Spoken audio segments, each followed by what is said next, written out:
제5장 공산주의와 두익사상. 제1절 공산주의 출현과 오늘의 세계. 1. 공산주의 출현. 1. 공산주의 출현의 예시. 구약 성서의 역사를 보게 되면 유다의 며느리 다말에 대한 이야기가 나옵니다. 이 다말이라는 여자는 어떤 여자냐 하면 하늘에 축복받은 혈통을 남기는 것을 무엇보다도 중요시한 여자입니다. 다말이라는 여자는 하나님의 혈통, 즉 축복이라는 것을 중요시한 사람입니다. 그래서 그녀는 하나님의 대를 이어받는 데 있어서는 어떠한 모험이라도 하기 위해 나선 역사적인 대표 여성입니다. 이것은 마치 어떤 자리와 같으냐 하면 해와의 자리와 같습니다. 해와는 인류의 어머니로서 하나님의 직계의 전통을 계대해야 함에도 불구하고 이것을 등한시하여 파탄시켰습니다. 그것을 복귀하기 위해서는 해와보다 나은 여성이 나와야 되는 것입니다.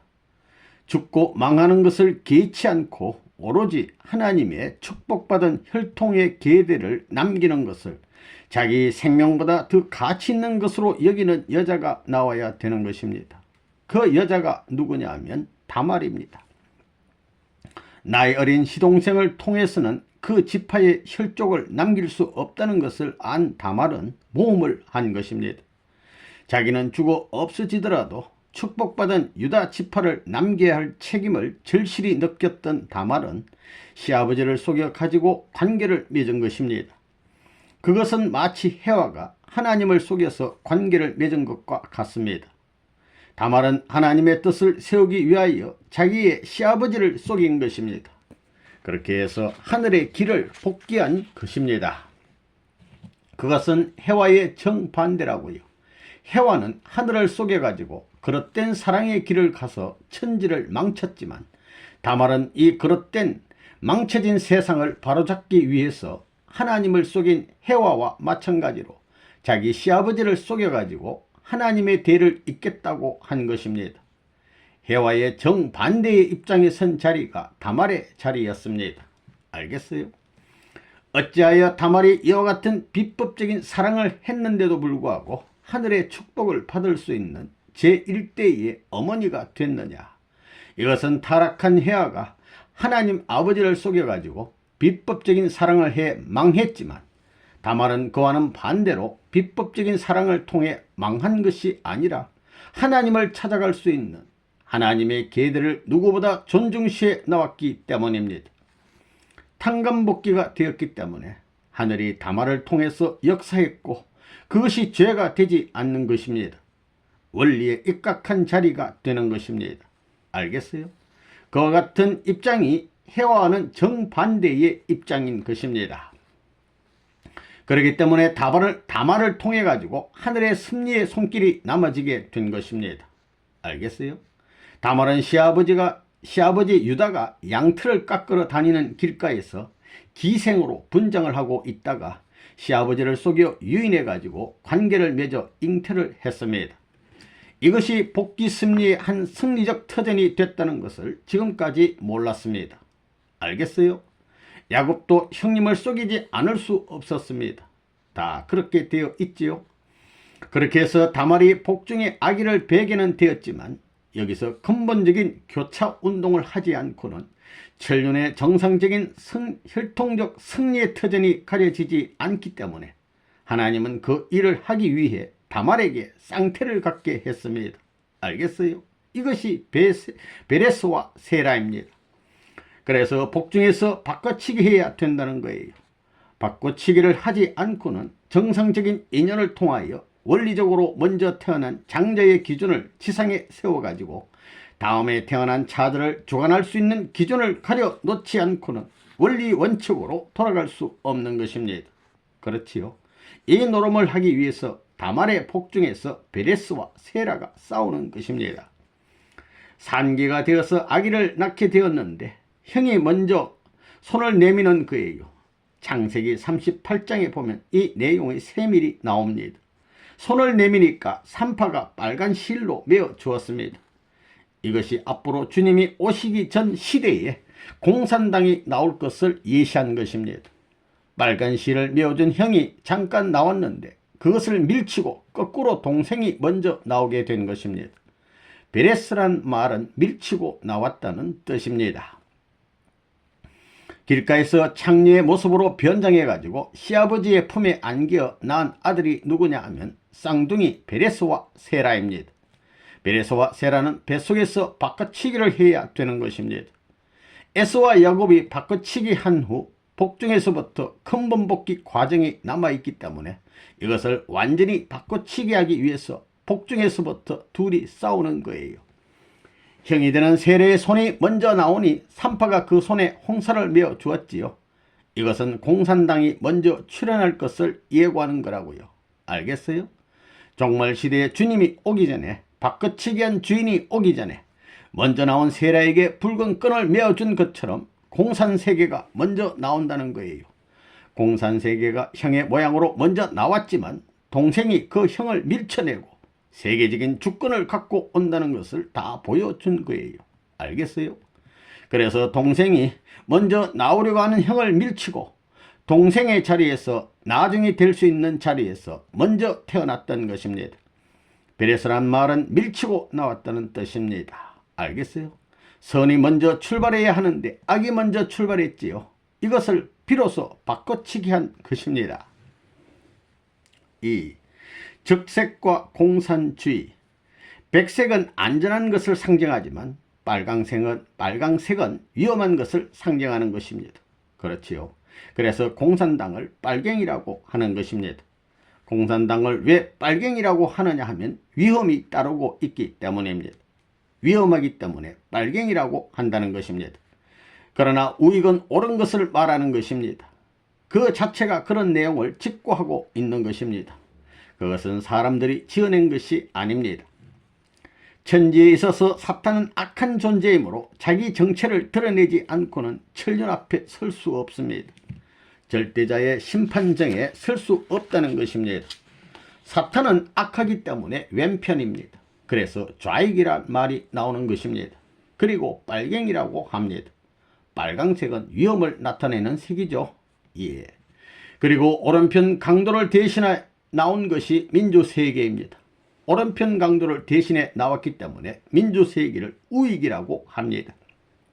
길을 보면 좌익세계인 공산세계는 적색기이고 우익인 민주세계는 백색기입니다. 끝날에는 정체가 전부 다 열매를 맺습니다. 그래서 자기의 정체를 직고하는 증거의 시대입니다. 전부 다 직고해야 된다는 것입니다. 이와 같은 입장이 참 부모를 중심 삼고 벌어졌다는 것입니다. 예수님을 중심 삼고 실체적인 세계는 이루어지지 않고 영적으로만 이루어졌기 때문에 실체적으로 두 세계를 놓고 벌어지는 것이 민주세계와 공산세계입니다. 참 이상하지요. 누가 공산권을 좌익, 민주세계를 우익이라고 이름을 붙였는지 이상하다는 것입니다. 누가 붙였겠습니까? 그렇게 심었으니 그런 결과를 가져오게 되는 것입니다. 빨갱이의 빨강은 위험을 상징하는 반면 흰색은 평화를 상징합니다. 그런데 민주세계를 백색주의라고 하고 공산주의를 적색주의라고 합니다. 누가 애당초 그렇게 이름을 지었겠습니까? 사람은 누구나 천륜 앞에서는 자기 양심을 중심 삼고 직고해야 됩니다. 직고해야 돼요. 거짓은 거짓으로서 종국을 피할 수 없습니다. 그 정체를 드러내야 하기 때문에 좌익이니 빨갱이니 적색주의니 하는 것입니다. 모든 사실을 확실히 아는 자 앞에서는 직고해야 하는 것입니다. 악이 아무리 세계적인 세력의 기반을 가졌다 해도 그 정체의 내부까지 세밀히 투시하고 계시는 하나님 앞에서는 부정할 수 없기 때문에 자신의 정체를 드러내는 좌익 혹은 적색주의라고 하는 것입니다. 우리는 무슨 주의입니까? 민주주의인데 민주주의는 백색주의입니다. 반면에 공산주의는 적색주의지요. 백색은 왜 백색입니까? 하나님이 중심이 되어 하나님의 일을 한다는 것입니다. 세계적인 일을 한다는 거예요. 공산주의는 뭐냐? 사탄을 중심으로 노름하는 주의입니다. 다르다는 거예요. 공산당은 새빨개 가지고 기분 나쁘다는 거예요. 3. 면양과 사냥의 비유. 여러분, 마태복음 25장을 보면 끝날에는 면양과 사냥을 좌우로 갈라놓는다고 했습니다. 악의 세력을 갈라내어 가지고 둘로 쪼개 놓는다는 것입니다. 면양은 주인이 있는 양이요, 산양은 주인이 없는 양입니다. 그때가 지금인 것입니다. 민주세계는 하나님을 주인으로 모시는 세계요, 그 반대로 공산세계는 하나님이 없고 종교는 원수라고 하는 세계입니다. 이렇게 둘로 갈라지는 것입니다. 이건 내 말이 아닙니다. 역사가 그렇게 되어 있다는 거예요. 하나에 제일 가까운 것은 둘입니다. 끝날에는 이렇게 둘로 갈라지는 것입니다. 성경에 보면 끝날에는 면양과 산양으로 갈라진다고 했습니다. 그것은 왜 그러냐? 심은 것은 가을이 되면 거두어집니다. 다시 말하면 끝날에는 심어진 대로 거두어지게 됩니다. 사람은 몸과 마음이 싸우는 사람으로 심어졌기 때문에 이것이 세계적으로 열매 맺을 때가 오는 것입니다. 이때가 어느 때냐면 세계적으로 민주세계와 공산세계로 갈라져 있는 지금입니다. 하나는 유심세계를 유지한 것이요, 하나는 유물세계를 유지한 것입니다. 하나는 내적 마음편을 대표한 세계요, 하나는 외적 몸편을 대표한 세계입니다. 이것은 몸과 마음이 싸우는 나를 근본으로 해서 생겨난 것입니다. 여러분, 성경을 보면 끝날이 되면 면양과 산양으로 갈라진다고 했습니다. 면양은 주인이 있는 양이요, 산양은 주인이 없는 양입니다. 그렇기 때문에 민주세계는 유심사관을 중심 삼고 하나님을 붙들고 나오는 사관이요, 공산세계는 하나님을 부정하는, 주인이 없다고 하는 사관이 되어 있는 것입니다. 성경에는 끝날에 면양과 산양이 갈라진다고 했습니다. 면양은 주인이 있는 양을 말하고 산양은 주인이 없는 양을 말합니다. 세계가 지금 딱 그렇게 되어 있습니다. 자유세계는 하나님을 주인으로 삼고 있습니다. 그렇지만 공산세계는 하나님이 없다고 하기 때문에 주인이 없습니다. 그것은 갈라진 우리 개인의 몸과 마음의 세계적인 열매인 것입니다. 결국 봄철에 그렇게 뿌린 것을 거두어야 하는 가을절기가 온 것입니다. 2. 예수님의 십자가와 오늘의 세계. 1. 예수님 십자가를 재현한 오늘의 세계. 예수님은 진리의 본체입니다. 즉 진리의 씨입니다. 그런데 이 씨는 십자가에 돌아가심으로 말미암아 심어졌습니다. 그때 오른편 강도와 왼편 강도가 있었던 것을 여러분이 알고 있습니다. 죽을 입장에서 예수로 말미암아 다시 살아난 바라바가 복받은 사람입니다. 예수는 십자가에 돌아갔다가 다시 온다고 했습니다. 십자가로 갔으니 십자가로 내려와야 되는 것입니다. 예수님이 돌아가시던 그때 환경이 그대로 세계적인 현상으로 열매 맺어지는 때가 되면 주님이 올 때가 된 것으로 여러분이 알아야 됩니다. 이스라엘 시대에 예수가 왔다가 성사 못했기 때문에 기독교 문화권을 중심 삼고 주님이 다시 올 것을 약속했습니다. 기독교는 새로운 역사 시대의 출발입니다. 예수를 심었다는 거예요. 예수는 참된 사람이기 때문에 참된 사람을 심은 것과 마찬가지라는 것입니다. 그런데 심을 때 혼자 완전하고 깨끗한 것으로 심을 수 없었습니다. 사탄들이 참수하는 조건에 걸려가지고 심었다는 것입니다. 심은 그것이 세계적으로 열매 맺힐 때가 되거든 마지막 때인 것을 알라는 것입니다. 예수가 십자가에 돌아갈 때에 오른편 강도가 있었고 왼편 강도가 있었습니다. 그 다음에 예수 앞에 바라바가 있었습니다. 오늘 우익이니 좌익이니 하는 말이 지금 나온 것이 아닙니다. 예수 시대에 심었던 그것이 열매 맺힐 때가 되어 드러나는 것입니다. 왼편 강도는 예수를 대해서 너가 하나님의 아들이거든 우리를 살려달라고 하면서 예수를 부정했습니다. 오른편 강도는 왼편 강도에게 우리는 죄로 말미암아 죽는 것이 마땅하지만 이분만은 죄 없으니 죽어서는 안 된다고 예수의 편에 서서 어려움을 극복하고 왼편 강도를 쳤던 것입니다. 그래서 오른편에 있던 강도는 예수와 같이 낙원에 있는 것을 우리는 성서를 통해서 알고 있습니다. 바라바는 어떤 사람이냐면 예수로 말미암아 살아났지만 예수를 반대한 사람입니다. 그래서 그러한 문화권이 생겨나야 되는 것입니다. 그것이 해결권이라는 거예요. 회개는 한 손에는 코란경, 다른 한 손에는 칼을 들고 있습니다. 이것은 순수한 종교의 입장에 위배되는 것입니다. 이는 구약 성경을 믿으면서 그 노름을 하고 있다는 것입니다. 몸적 사람에게도 몸적 마음이 있고 몸뚱이가 있으며 마음적 사람에게도 마음이 있고 몸뚱이가 있습니다. 이와 마찬가지로 외적 세계와 내적 세계를 두고 볼 때 예수는 내적 입장에 있었습니다. 내적인 입장은 예수와 오른편 강도가 한패이고 외적인 입장은 왼편 강도와 바라바가 한패입니다. 예수님을 중심 삼고 볼 때 오른편 강도와 왼편 강도, 예수와 바라바 이렇게 씨를 뿌렸습니다. 역사가 이렇게 뿌려졌고 뿌린데도 그루어지는 것인데 맨 먼저 나타난 것이 오른편 강도와 왼편 강도형인 우익세계와 좌익세계, 즉 민주화 공산권이고 그 다음에 나타난 것이 예수의 십자가를 중심 삼고 등장한 바라바형인 회개교권입니다. 예수로 말미암아 복받을 수 있게 된 바라바형의 회개교는 기독교의 구약을 중심 삼고 출발하였습니다.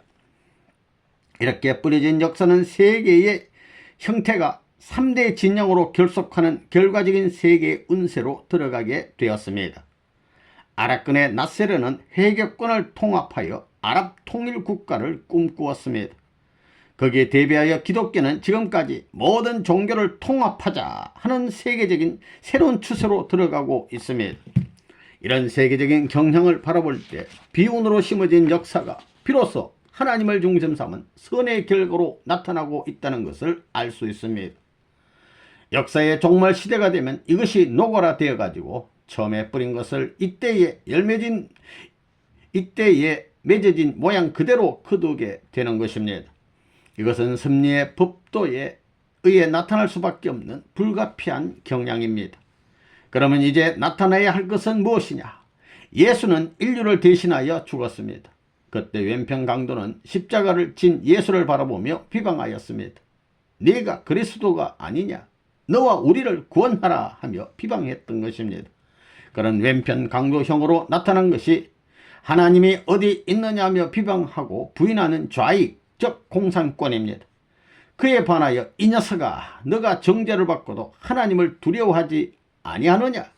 우리는 우리의 행한 일에 상당한 벌을 받는 것이 당연하지만 이 사람은 죄가 없는 사람이다 하며 예수를 인정하고 하늘을 옹호하고 하늘편을 증거하던 오른편 강도형으로 나타난 것이 우익, 즉 민주세계입니다. 또한 예수로 말미암아 죽을 자리에서 해방을 입은 바라바형인 회개교권의 나세르, 이 사람은 이러한 좌우의 투쟁 사이에서 이익을 보자는 것입니다. 그것이 나세르의 정책입니다. 민주세계가 내적이면 공산세계는 외적입니다. 우익이 내적이면 좌익은 외적이라는 것입니다. 그렇기 때문에 앞으로 메시아는 하나님을 존중하는 민주세계의 내적 기반 위에 오셔서 외적인 환경을 수습 흡수하고 기독교 문명권을 중심 삼고 통합하는 운동을 해야 합니다. 최후에는 이런 운동이 벌어지는 것입니다. 이런 것을 우연이라고만 할 수는 없습니다. 그러한 동기가 심어졌기 때문에 그러한 결과가 빚어진 것입니다. 이 끝날에 있어서의 지구상의 내패, 이 세계에 있어서 하나님과 사탄이 세계적으로 크게 싸워가지고 심은 때가 어느 때냐 하면 예수 때입니다. 예수가 십자가에 달려 돌아간 그 자리는 이 인류 세계에 하나님과 사탄이 심은 자리라고요. 그것이 수학기, 즉 끝날이 되었기 때문에 세계적으로 나타나야 된다고요. 예수 한 분을 중심 삼고 볼 때 패가 네 패입니다. 예수가 있었고 오른편 강도가 있었고 왼편 강도가 있었고 바라바가 있었습니다. 이들 사건이 죽고 사는 문제를 중심 삼고 관계된 사람입니다. 여기서 육적으로 부활한 것은 바라바요, 영적으로 부활한 것은 예수입니다. 여러분이 지금의 시대를 소련과 중공과 미국의 삼국시대라고 말하는데 그게 아니라는 겁니다. 미국과 공산권과 아랍권입니다. 아랍권은 해교권입니다. 이렇게 세 패라는 것입니다. 무슨 말인지 알겠어요? 민주세계와 공산세계 그리고 아랍권 이렇게 나눠진다는 것입니다. 그 다음에 하나 더 나와야 하는데 그것이 무슨 권이냐면 천국권이라는 것입니다. 천국권. 천국권이 나와야 예수가 승리할 수 있는 부활권이 벌어지는 것입니다. 그것은 왜 그러냐? 참이라는 것은 심으면 그대로 많이 거두어지는 것입니다. 그렇지요. 조 하나를 심으면 가을에 조가 많이 거두어지는 것과 같습니다. 그렇지요. 심은 대로 거두는 거라고요. 하나님은 나라도 헤쳐놓고 주의 사상도 다 헤쳐놓고 공산주의도 다 헤쳐놓는 겁니다. 다 갈라놓는 거예요. 그래야 내 패가 될 것입니다. 내 패가 되면 다 끝이라고요. 지금 그때가 되어 온다는 거예요. 내 패가 안 되면 안 된다고요. 세계적으로도 그렇습니다. 예수가 진리의 왕자라면 예수가 심은 그대로 거둘 때가 된다는 것입니다. 앞으로 남아진 문제는 어떻게 되느냐? 죽을 일밖에 없습니다. 예수가 죽으니 오른편 강도 왼편 강도도 죽을 일밖에 없습니다. 기독교도 마지막이요. 민주세계도 마지막이요. 공산세계도 마지막이다. 이렇게 되었죠. 그렇죠. 회계권도 다 마지막입니다. 천지의 주인이 없어졌기 때문에 전부 비참한 운명이 벌어진다는 것입니다. 그런 운세에 지금 와 있는 것입니다. 여기에 있어서 부활의 고난을 가지고 이 땅 위에 재림 사조가 올 것이다 하는 것이 통일교회의 역사관입니다. 그러므로 가정이 갈라지거들랑 하늘의 가정이 귀합될 수 있는 때가 온 줄 알아라. 어머니 아버지가 서로 칼침을 놓거들랑 사탄 세계가 서로 싸워가지고 망할 때가 온 줄 알아라. 교단에서 목사와 장로들이 칼부림하거들랑 그 교단에는 이미 하나님이 떠난 줄 알아라. 교인이 목사에게 칼질을 하고 목사가 교인에게 칼질을 하는 그때가 되면 마지막인 줄 알아라. 앞으로 세계에 그런 일이 나타나는 것입니다. 그 가운데 제일 뽁닥불나고 세계에서 대표적으로 적거러진 자리가 예수가 피 흘리던 자리요. 그 자리가 예수가 부활할 수 있었던 자리가 아니냐. 그런 자리에 처해 있는 나라가 바로 한국입니다. 그런 의미에서 한국으로 재림주가 오신다는 것입니다. 좌우가 부딪히는 경계선인 남북을 중심 삼고 공산권과 민주권의 교차가 생긴 것입니다. 거기에서 민족적으로 가정이 산산조각으로 빠개지는 것입니다. 여러분이 그걸 알게 되면 기가 막힌다는 것입니다. 3. 회교권과 공산주의. 1. 회교권의 입장. 바라바란 무엇이냐? 예수가 사지에 나감으로 말미암아 죽을 녀석이 살아난 것입니다. 그렇지요. 그런 패가 있었습니다. 그것이 무엇이냐? 이 세계에 있어서의 아락권 회교입니다. 회교는 기독교로 말미암아 나온 것입니다. 이것은 종교적 본질에서 틀어진 것입니다. 그들은 코란을 받지 않으려거든 칼을 받으라 하는 가인적 세계 종교 대표, 즉 바라바적인 종교인 것입니다. 알겠어요? 그렇기 때문에 민주세계를 중심 삼고 보면 내적인 정신적 지도 기준이 기독교요. 공산세계를 중심 두고 보면 공산세계의 내적 입장에 설 수 있는 것이 회교입니다. 그래서 회교와 기독교는 역사적인 원수입니다. 또 민주세계와 공산세계도 역사적인 원수입니다. 그렇지요? 예, 갈라지는 것입니다. 바라바와 같은 나라는 어떤 나라냐면 회교 국가입니다. 한 손엔 코란을, 한 손엔 칼을 잡고 믿으면 놔두고 안 믿으면 칼을 들어 위협합니다. 신앙의 본질은 그런 것이 아닙니다. 그것은 신앙의 본질과는 근본적으로 틀립니다. 이것은 틀림없이 공산주의와 안팎이 되어 나오는 것입니다.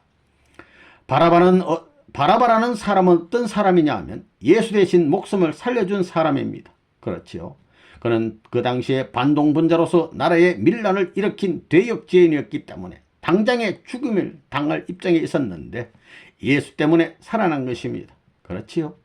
바라바의 부모가 예수라면 바라바는 예수 대신 자기가 구원받았으니까 생명을 바치는 한이 있더라도 예수님을 위해서 충성해야 되는 것입니다. 그것이 인간의 도리라는 거예요. 바라바권이 어디냐 하는 것입니다. 바라바는 예수로 말미암아 죽을 자리에서 살아난 사람입니다. 그는 예수로 말미암아 구원받았으면 예수의 죽음을 염려하고 예수가 가는 길을 동정이라도 해야 할 것인데 오히려 비난했던 사람입니다. 예수는 죽어서 부활했지만 바라바는 죽지 않고 해방받은 사람입니다.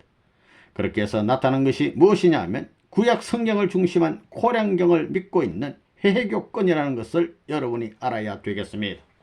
그렇기 때문에 해교가 기독교하고 원수가 되어 있는 것입니다. 예수와 오른편 강도가 하나가 되었던 것처럼 왼편 강도와 바라바가 하나 될 때가 오는 것입니다. 그러면 민주세계는 뭐냐? 오른편 강도라 보는 것입니다. 이것은 미스터 문이 갖다 붙여서 하는 얘기가 아니에요. 역사가 그렇게 되어 있다는 거예요. 앞으로의 문제가 뭐냐? 회교권이 문제요, 공산세계가 문제라는 것을 여러분이 알아야 합니다. 지금 공산당과 회교권이 손을 잡아 나오고 있습니다. 이것을 방지해야 할 것이 예수를 중심 삼은 오른편 강도의 입장인 민주세계인데도 불구하고 그럴 수 있는 민주세계의 권한은 어디로 갔느냐 이겁니다. 이 회교권과 손을 잡으려는 공산주의, 공산당들은 어떻게 해서라도 앞으로 아랍권과 손을 잡으려고 노력합니다. 이것은 선생님이 벌써부터 얘기한 것이라고요. 1965년에 미국의 아이젠하워 전 대통령과 만났을 때 얘기한 거라고요. 공산세계가 망하게 될 때는 반드시 아랍권을 통해서 민주세계에 다시 반기를 들고 나온다고 했던 겁니다. 지금 그래요. 내가 1965년도에 아이젠하워 미국 대통령을 만나가지고 앞으로 민주세계가 공산세계를 이기더라도 공산세계가 모슬렘과 손을 잡고 나올 때가 있다는 것을 말한 적이 있습니다. 여러분은 지금 소련이 인도를 중심 삼고 이집트라든가 회교권과 손잡고 남방작전을 해 나오는 것을 알아야 됩니다. 미국이 후퇴하는 자리를 차지해 나온다는 것입니다. 사탄편, 악한 편은 그렇게 하나 되어가지고 민주세계를 삼키려고 하고 있는데 민주세계는 뭐 이래도 좋고 저래도 좋고 하고 있다는 거예요. 지금 공산세계하고 아랍권이 손잡고 있습니다. 선생님이 제일 염려하는 것은 앞으로 있을지 모를 아랍권 국가와 민주주의 세계와의 싸움입니다. 공산주의는 아랍권과 하나 될지도 모릅니다. 이번에 나세르 군부한테 놀란 것이 소련입니다. 공산주의건 민주주의건 망하게 되면 아랍권과 합동해서 제2의 전쟁을 일으킬지도 모릅니다. 그러므로 이러한 심리적인 책임을 진 통일교회가 이것을 어떻게 쳐부숴야 하느냐가 문제입니다. 선생님은 지금까지 파키스탄 일대로부터 인도와 동남아시아 그리고 공산주의와 회교권에 대하여 상당한 관심을 가지고 주시해 왔습니다. 만일 공산당이 민주세계에 의해 후퇴하고 망하게 되면 아랍권을 통해서 또다시 공격해 온다는 것입니다. 이것을 무엇으로 막을 것이냐? 이렇게 외적인 세계에서 공산세계와 아랍권이 합해가지고 들이치니 오늘날 민주세계는 허둥지둥하는 것입니다. 중심이 없으니 어디로 가느냐? 바람에 흔들리는 갈대와 같이 됐습니다. 여기 하나의 닻이 되고 하나의 닷줄이 될 수 있는 것은 오직 통일교회밖에 없습니다. 4. 우익의 사명. 오른쪽은 우익이요 곧 민주세계입니다. 예수가 죽었다가 다시 소생해 나왔기 때문에 오른편적 우익이 소생할 수 있는 때가 됨과 동시에 왼편적 좌익이 등장하게 된 것입니다. 이 우익과 좌익이 민주세계와 공산세계인 것입니다. 알겠어요? 예. 그래야 될 것이 아니겠어요? 예수는 부모이기 때문에 부모가 죽었던 것을 해원성사할 수 있는 복귀시대가 되면 이 두 패가 나타나가지고 서로 원수같이 싸우게 된다는 것입니다. 예수는 하늘을 위하는 싸움을 하다가 죽음을 당하고 매장이 되었지만 이제는 부모가 와서 이 두 세계를 화해시켜가지고 평등한 통일을 이루어야 지상천국이 벌어질 것이 아니냐는 것입니다. 그렇기 때문에 심은대로 거둘 수 있는 세계적인 때가 바로 이때라는 것입니다. 그러면 우익이란 말이 어디에서 출발했느냐? 오른편 강도에서부터 출발한 것입니다. 봄에 씨를 심었는데 어떤 것이 가라지 씨인지 알 수 있어요? 없어요? 모르지요? 그와 마찬가지로 심기는 예수 시대에 심었는데 결실은 가을이 돼야 나타난다는 것입니다. 가을이 되면 그냥 그대로 나타나는 거예요. 필연적으로 이러한 역사적인 환경이 세계적으로 나타나는데 새 아들권과 같은 권, 즉 불효의 아들, 딸들이 다시 한번 하늘을 중심 삼고 하나 되어야만 비로소 부모가 기쁜 낯으로 생활할 수 있고 효자에게 축복을 나눠줄 수 있는 거예요. 그때가 지상천국 이상세계가 벌어지는 때입니다. 알겠어요? 또 반대하던 모든 것을 세계적으로 탕감하기 위한 때가 지금이라는 겁니다. 공산당은 하나님이 없다고 하고 민주세계는 하나님이 있다고 합니다.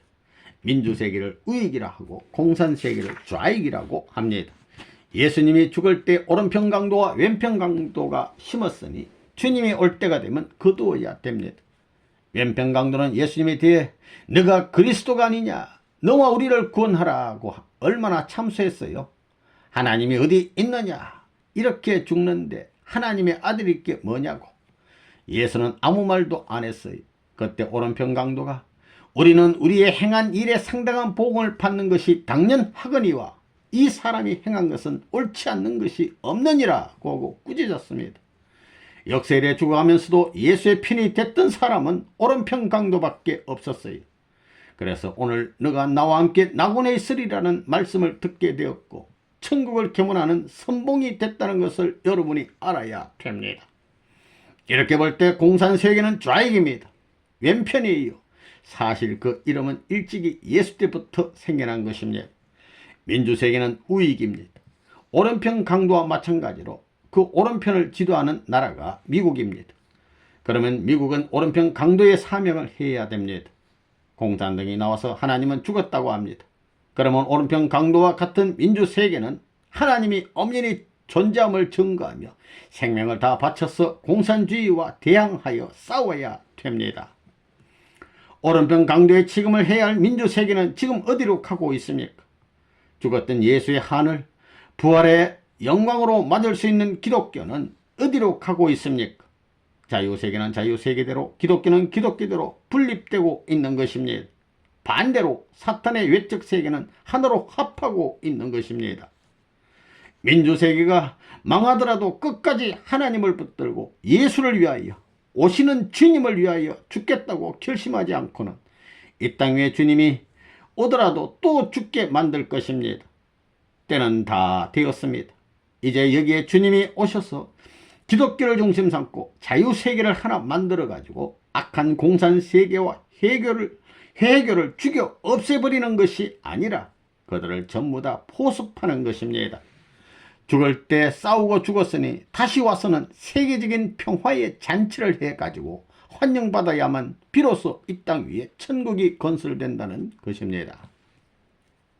5. 공산주의는 신과 인류의 적. 미국은 지금 인종문제, 청소년 연락 문제, 기독교 몰락과 공산주의 문제 등 여러가지 심각한 문제들을 안고 있지만 무엇보다도 무신론에 입각한 공산주의 위협은 가장 심각하며 이 시간에도 세계 도처의 침식에 들어오고 있습니다. 이것은 단지 미국만의 문제가 아니고 하나님에게 있어 그리고 모든 종교인과 온 자유세계인들에게 있어 심각하고도 절박한 문제입니다. 하나님이 제일 싫어하는 것이 뭐냐면 나는 세 가지로 알고 있는데 첫째는 공산당입니다. 사람들은 종교단체인 통일교회가 왜 국제성공연합을 만들어가지고 반공활동을 하는가 하고 의아해하기도 하지만 종교 지도자인 나는 하나님이 존재하신다는 것과 하나님이 어떤 분이라는 것을 확실히 알고 있기 때문에 하나님을 위해 성공활동을 하고 있는 것입니다. 하나님에게서 제일 골치 아픈 것이 공산당입니다. 인류를 자녀로 생각하시는 하나님이 엄연히 살아계시는데 마치 자기의 부모가 엄연히 살아계시는데 옆에서 없다고 부정하는 사람들과 같이 공산주의자들은 하나님이 없다고 부정하고 있습니다. 그러니 가만히 있을 수 없는 것입니다. 만약 가만히 있다면 그 사람은 효자가 아니고 불안당입니다.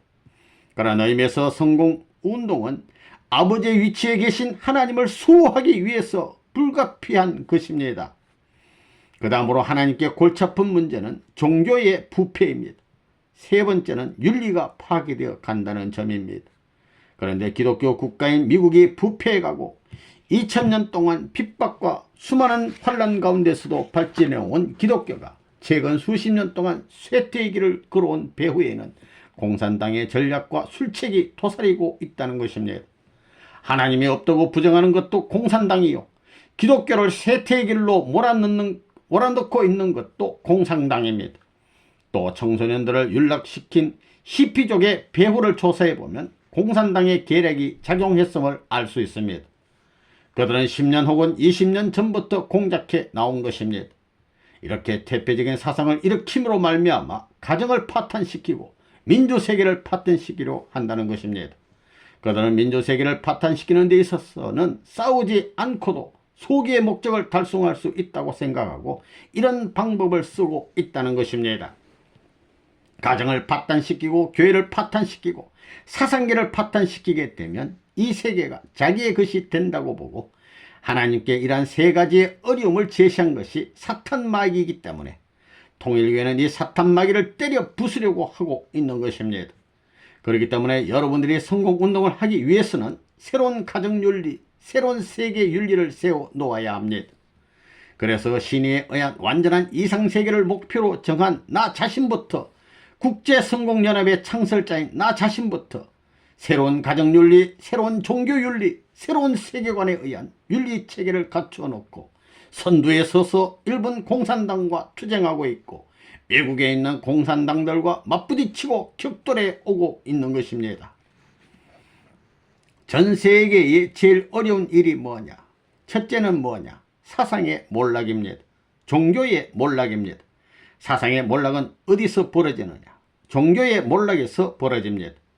오늘 문화적인 모든 형성권을 분석해 볼 때 그 문화의 형성 기호는 종교가 제시해 나왔다 이겁니다.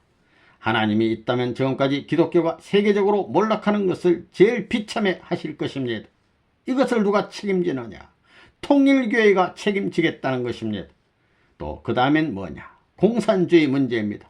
공산주의 문제. 하나의 유물론을 중심 삼은 이 사상이 전 세계를 하나님이 없다, 종교를 아편이라 규정해가지고 종교를 근본적으로 파탄시키려는 이 공산주의는 하나님 앞에 있어서 세계 앞에 있어서 제일 어려운 문제입니다. 이것을 내가 책임지겠다는 것입니다. 그 다음엔 뭐냐? 청소년 문제입니다. 청소년 윤락 문제. 이것이 제일 어려운 것입니다.